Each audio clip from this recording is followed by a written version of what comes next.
குட்டி பாப்பாங்களா? நீங்க 2 பேரும் ரொம்ப நல்ல குட்டி பாப்பாங்க. உங்க அம்மா மாதிரி அழகா இருக்கணும். உங்க அம்மா மாதிரி நல்ல மனசு இருக்கணும். ஆனா உங்க அம்மா மாதிரி பேக்கா இருக்க கூடாது. நான் என்ன பேக்கா? பின்ன கேக்கா? குட்டி பாப்பாங்களா உங்க அம்மா என்ன பண்ணுவாங்க? எல்லாருக்கும் நல்லது பண்ணுவாங்க. எல்லாரோட வேலையும் இழுத்து போட்டு பண்ணுவாங்க. ஆனா எல்லாரும் உங்க அம்மாவை ஏமாத்திடுவாங்க. அதுக்கப்புறம் உங்க அம்மா அழுவாங்க. அதனால நீங்களாவது 2 பேரும் வெளியே வந்த உடனே வீரமா தைரியமா எங்க தப்பு நடந்தாலும் யாரு தப்பு பண்ணாலும் அப்பா மாதிரி தட்டி கேட்கணும். அம்மாவோட நல்ல மனசு, அப்பாவோட வீரம், இந்த காம்பினேஷன்ல தான் நீங்க வளரணும். ஓகேவா? குழந்தை கத்துற மாதிரி கேட்டுச்சு. குட்டி பாப்பா என்ன சொல்றாங்க கேப்போம். உதைக்கிறாங்க. Double kick. அப்புறம் குட்டி பாப்பாஸ் 2 பேரும் தூங்குங்க. சரியா? Good night. குட்டி பாப்பா தூங்கிடுச்சுங்க. நீ தூங்கலையா? தூங்குற மாமா. இரு.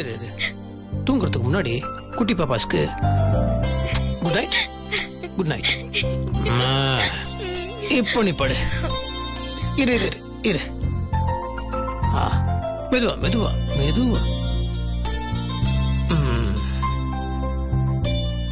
என்ன முத்து மாமா கைய? அதான் தலகாணி இருக்கே. விடு.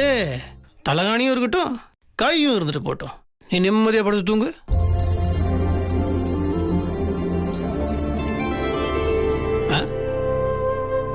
கொட்டை முடிச்சு பார்த்துட்டு இருக்கிற?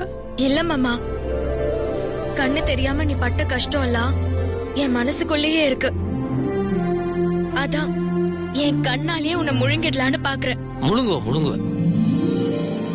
கண்ணால முழுங்கிட்டு கண்ணை மூடிட்டு தூங்கு.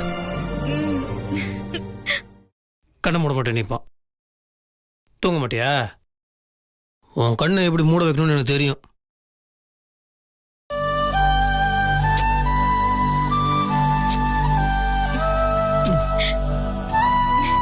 குத்துவேன். தூங்கு.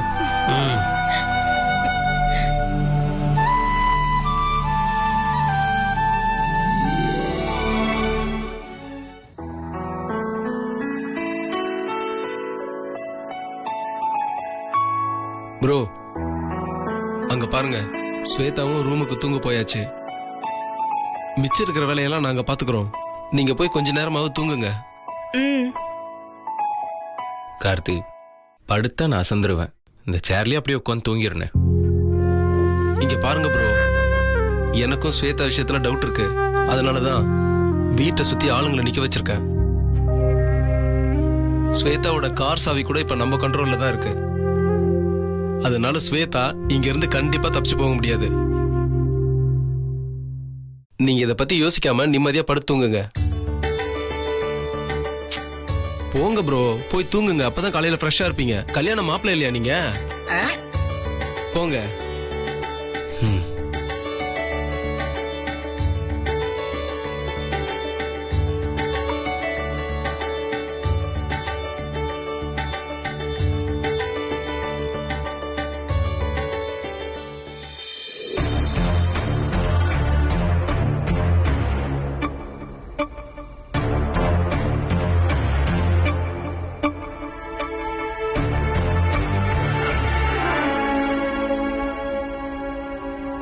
மருதண்ண, என்ன இன்னும் தூங்கலையா?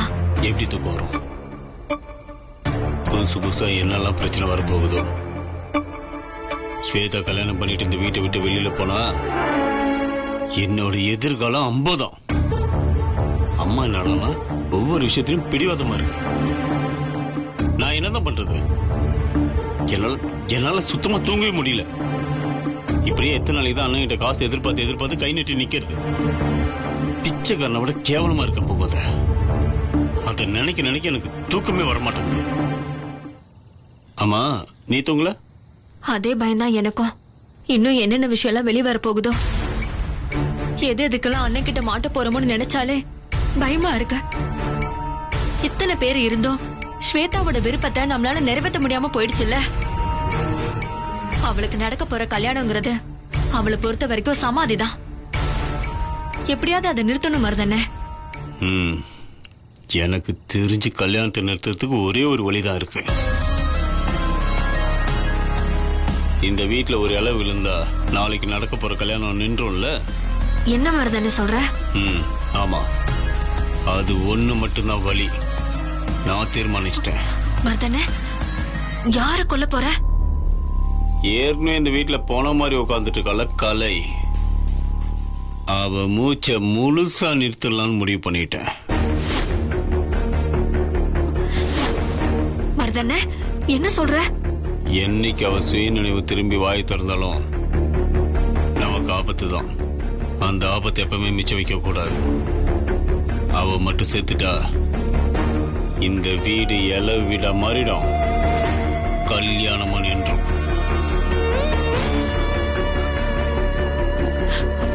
நீ சொல்றதெல்லாம் சரிதானே, ஆனா எப்படி இதெல்லாம்? பொண்டாட்டி சாக கிடந்தா புருஷன் தான் கடைசி பால ஊத்தணும். ஆனா பொண்டாட்டியை சாகடிக்கிறதுக்காக இந்த புருஷன் கடைசி பால ஊத்த போறேன். என் அருமை பொண்டாட்டிக்கு என் கையால பாலை கொடுத்து அவளை மேலோகத்துக்கு வழி அனுப்பி வைக்க போறேன். சரிண்ணே, பாத்து கவனமா செய், மாட்டிக்காத. இங்க பாரு, நீ போய் நிம்மதியா தூங்கு. அதுக்கப்புறம் நீ பார்த்தா கூட அது சாட்சியா மாறிடும். போ, அவ மூச்சு நின்னதுக்கு அப்புறம் உனக்கு நான் தகவல் சொல்றேன். போ. சரிண்ணே.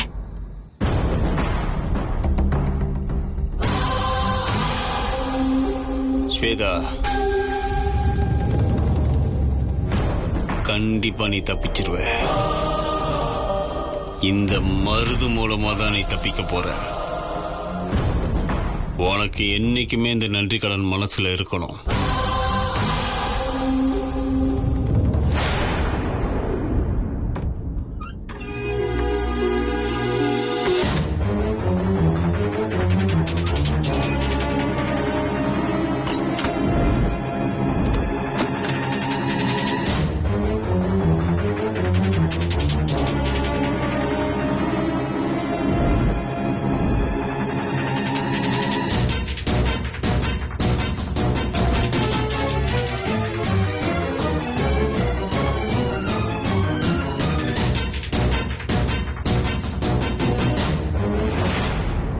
அன்னைக்கு மட்டும் நான் சரியான நேரத்துல வரலன்னா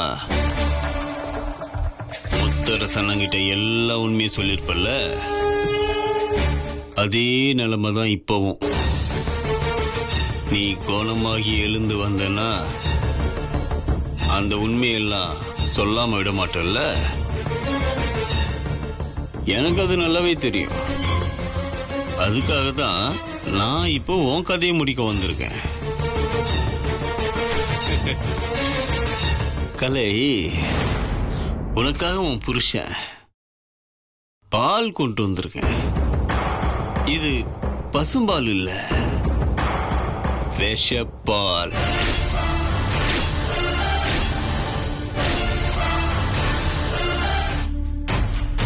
டாக்டருங்க புருஷனை பார்த்து பேசுனா சீக்கிரமே சுயநலவு வந்துடும் சொன்னாங்களாமே. அதனாலதான் கலை, நான் உன்னை தேடி வந்திருக்கேன்.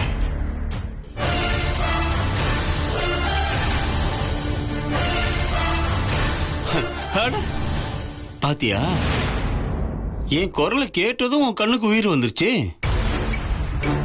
இன்னும் நான் பேச பேச உனக்கு பேசுறதுக்கும் வாய் வந்துரும் போல இருக்க. ஆனா அது எனக்கு நானே வச்சுக்கிற ஆப்பு.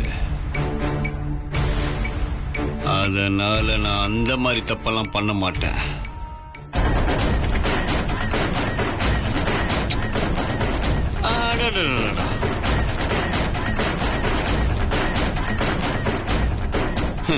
அடேங்க அப்பா, பரவாயில்லையே. நான் சொன்ன உடனே உன் வாயெல்லாம் துடிக்கிற மாதிரி தெரியுது. சரி சரி, நான் பாலை கொடுக்குறேன்.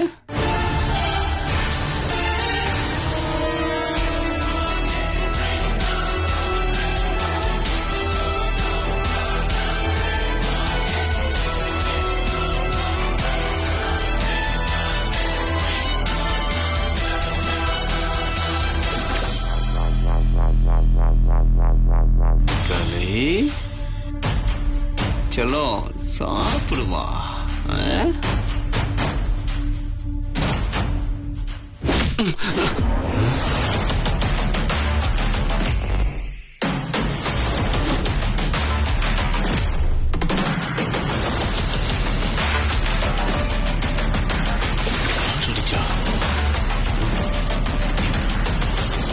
இவ்வளவு நம்மள அடிச்சது?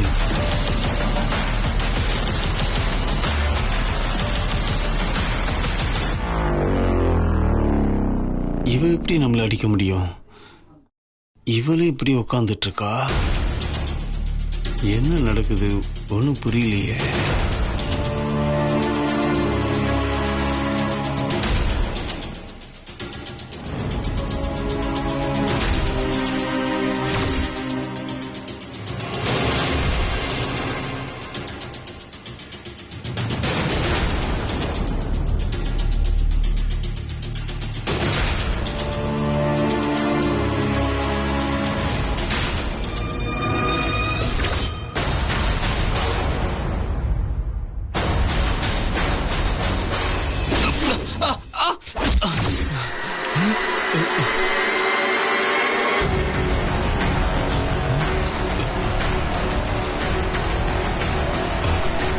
இவ அடிக்கிறதுக்கு வாய்ப்பே இல்லையே.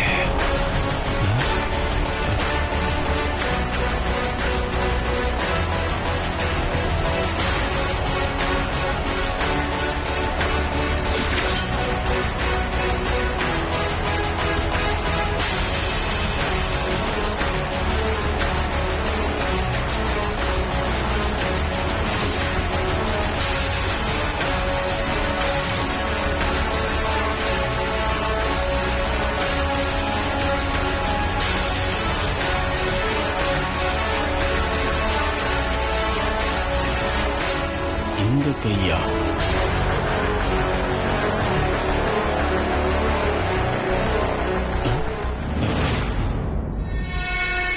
எப்படி?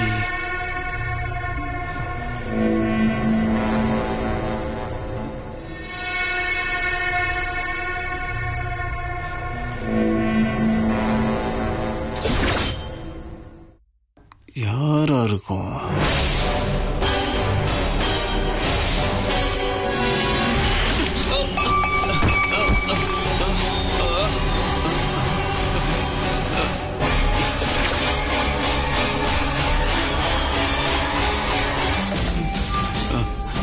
காலால உதைச்சது நிஜம்தான். கழுத்து வச்சு கொண்டுடுவோம். இந்த வரண்டி இவளை கொன்னாதான் எனக்கு நிம்மதி. விடக்கூடாது.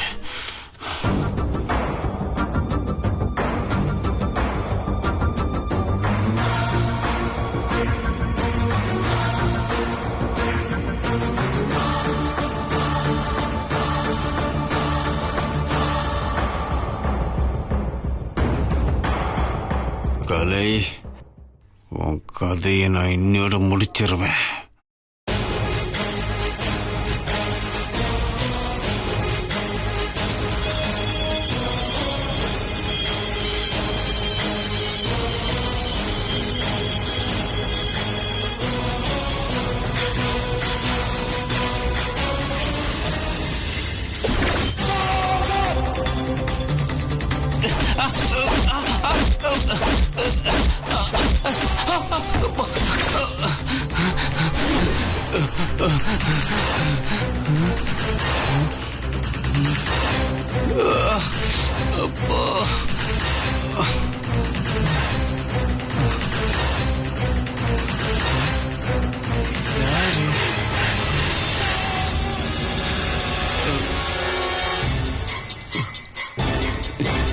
யாரு?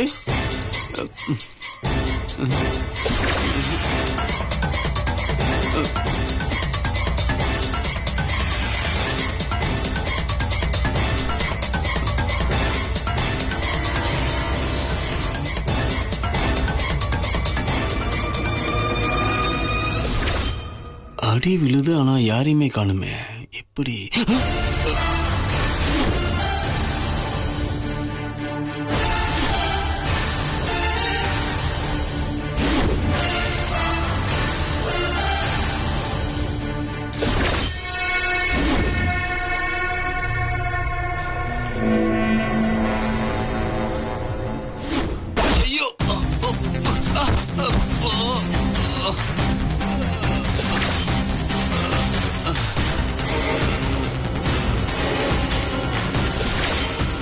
ஏண்டா உங்க வீட்டுக்கு வந்த மருமகளுங்களை எல்லாம் கொல்றது உங்களுக்கெல்லாம் வாடிக்கையா போச்சுல்ல? நான் செத்தது மட்டும்தான் இந்த வீட்டுல கடைசி சாவா இருக்கணும். இனி எந்த மருமகளும் உங்களால சாக கூடாது. சாகவும் இந்த சித்ரா விட மாட்டேன்டா.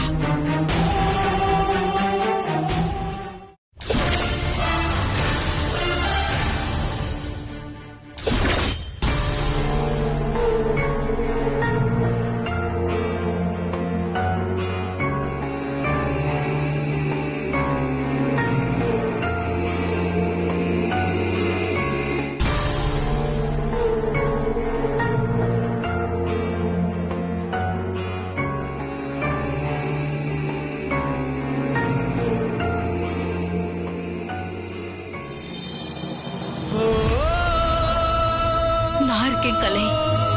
நீயும் வெண்ணிலாவும் இந்த வீட்டுல சந்தோஷமா இருக்கணுங்கிறதா என்னோட ஆசையே. அதை நான் நிறைவேற்றி காமிப்பேன். நான் சொன்ன சொல்ல காப்பாத்துவேன் கலை. உனக்கு என்ன துன்பம் வந்தாலும் நான் அங்க இருப்பேன். இந்த சித்ரா அக்கா உனக்காக இருக்கேன்.